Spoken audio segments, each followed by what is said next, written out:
Parker was convicted earlier this month of killing Reagan Hancock and kidnapping her unborn baby. Imagine a life defined by a single, unimaginable act.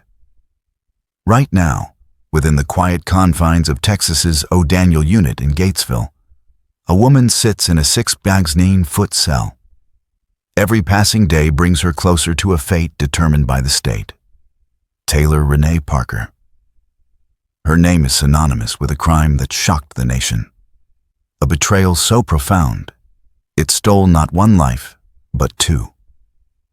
Tonight, we journey beyond the headlines, into the stark reality of her conviction, the labyrinthine path of her appeals, and the chilling finality of what awaits her, or what might never come to pass. Our story begins in the seemingly tranquil town of New Boston, Texas. In October 2020, here lived Reagan Simmons-Hancock, a vibrant 21-year-old. She was a loving wife, a doting mother to a 3-year-old daughter, and eagerly anticipating the arrival of her second child, a baby girl due in just weeks. Reagan, a talented photographer, had a wide circle of friends, one of whom was Taylor Parker. A relationship built on apparent friendship and shared experiences, or so Reagan believed. But behind Parker's facade of friendship lay a meticulously constructed deception, months in the making. For nearly a year, Parker had convinced her boyfriend and numerous others that she was pregnant with his child. She orchestrated elaborate lies, fabricated ultrasounds, a convincing baby registry, and even a joyful gender reveal party celebrating a child that simply did not exist. As her self-imposed due date loomed, the pressure to produce a baby became an unbearable weight, driving her to an unspeakable act. Parker's desperation spiraled into a chilling resolve. Evidence later revealed she had been researching methods of inducing premature labor and infant care for a 35-week gestation. She studied videos, prepared equipment, and plotted a course of action that would shatter multiple lives. On the morning of October 9th, 2020, Parker arrived at Reagan's home, not as a friend, but as a predator armed with a hammer and a scalpel. What unfolded next was an act of calculated violence. Reagan, 34 weeks pregnant, fought for her life and for her unborn daughter. Investigators would later testify to the savage nature of the assault, repeated blows to the head causing cranial compression. Yet, even through this brutal attack, Reagan remained alive as Parker began cutting into her abdomen, hip to hip, to remove the baby. The horror was compounded by the presence of Reagan's 3-year-old daughter elsewhere in the house during the assault. Reagan fought until her last breath, her baby, named Braxlyn Sage Hancock, still viable, still with a heartbeat, tragically torn from her womb. Parker then fled, taking the infant, leaving behind a scene of unimaginable devastation. The investigation quickly zeroed in on Parker. She was found hours later in Oklahoma, attempting to pass off Braxlyn as her own newborn. The baby, deprived of proper medical care, tragically succumbed to the trauma. Parker's elaborate deception unraveled with astonishing speed. The fabricated ultrasounds, the staged pregnancy, her online search history for C-sections and infant care, all provided a damning trail of premeditation. The forensic evidence at Reagan's home, combined with Parker's capture with the infant, formed an irrefutable case. When the case went to trial in September 2022, the proceedings lasted 3 grueling weeks. Over 140 witnesses testified, meticulously laying out Parker's psychological pathology and the horrific events of that day. The evidence against her was overwhelming, painting a complete, horrifying picture of premeditated deception and violence. On October 3, 2022, after just 1 hour of deliberation, a jury of 6 men and 6 women found Taylor Parker guilty of capital murder. A month later, on November 9th, The same jury, after another hour of deliberation, sentenced her to death. Judge John Tidwell's final, chilling words echoed through the courtroom. Take her to death row. But what does death row truly mean for Taylor Parker? The journey to execution in Texas is a labyrinth. Since the state reinstated the death penalty in 1976, only 6 women have been executed, a stark 1% of all executions. Names like Carla Faye Tucker and Betty Lou Beets are rare exceptions in a predominantly male roster. Parker, now 32, is at the very beginning of an appeals process that can stretch for decades. She is currently undergoing an automatic direct appeal to the Texas Court of Criminal Appeals, scrutinizing trial errors. If denied, she can petition the U.S. Supreme Court. Following this are state and federal habeas corpus proceedings, potentially raising new issues like ineffective counsel or prosecutorial misconduct. The average inmate executed in Texas spends over 11 years on death row.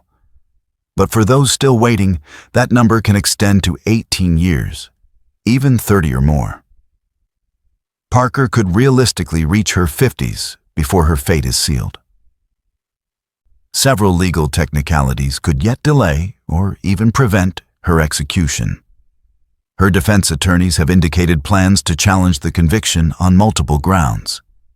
The admission of graphic crime scene photos, jury selection irregularities, or questions of prosecutorial conduct.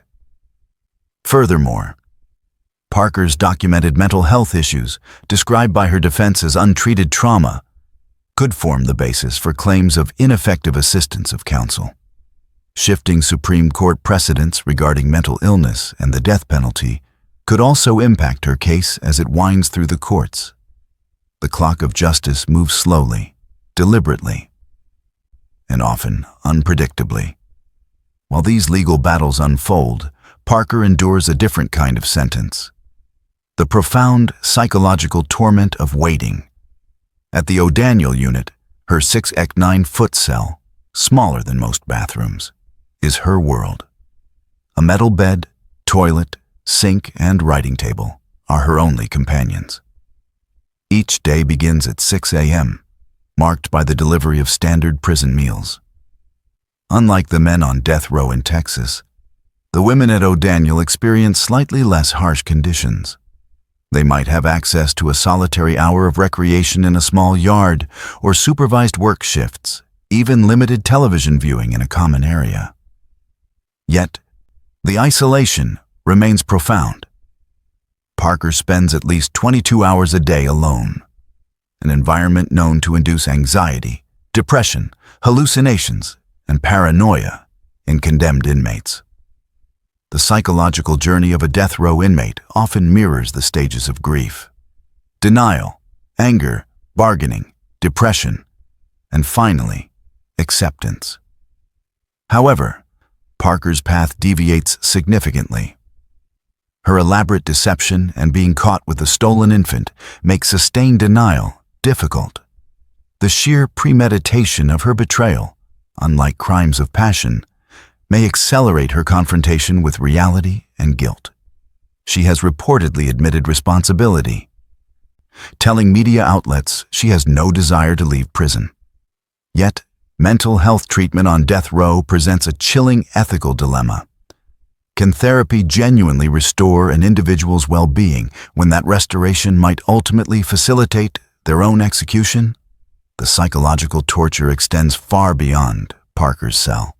Reagan's family endures their own purgatory, forced to relive their trauma through endless appeals. Studies show that victim families often experience prolonged, distorted grieving during death penalty cases, struggling to find closure when legal proceedings stretch for decades. Parker's family also suffers, grappling with the horror of her actions and the loss of their daughter to death row. Her own 2 innocent children carry the devastating burden of their mother's infamy. Every execution creates ripple effects of pain across multiple generations. Should Parker's appeals be exhausted, the state of Texas has a rigid, methodical protocol for the final hours. On execution day, At 6 a.m., Parker will receive a standard prison breakfast. By 8 a.m., she'll be informed of final appeal denials.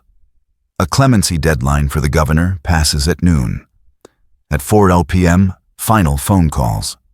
By 5:30 p.m., she will be escorted to a holding cell just feet from the execution chamber.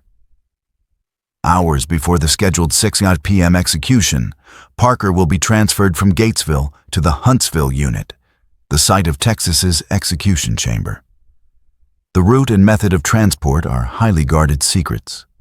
Upon arrival, she'll be processed, given clean TDCJ clothing, and escorted to the holding area. This transfer is irreversible. She'll be allowed final, emotionally devastating visits with approved family and spiritual advisors through reinforced glass. Ironically, Texas abolished the last meal tradition in 2011, after an inmate's elaborate, uneaten request. Parker's final meal will be whatever the general prison population is served that day. A prison chaplain will offer spiritual and emotional support, guiding her through the final hours.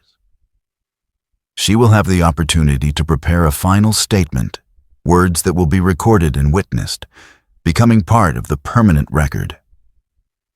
At precisely 6 p.m., guards will escort Parker to the execution chamber, a small, sterile room with a padded table. She will be strapped face up, her arms extended. Witnesses, including Reagan's family and Parker's family, will be escorted into separate viewing rooms. Through thick glass, they will watch as IVs are inserted into her arms.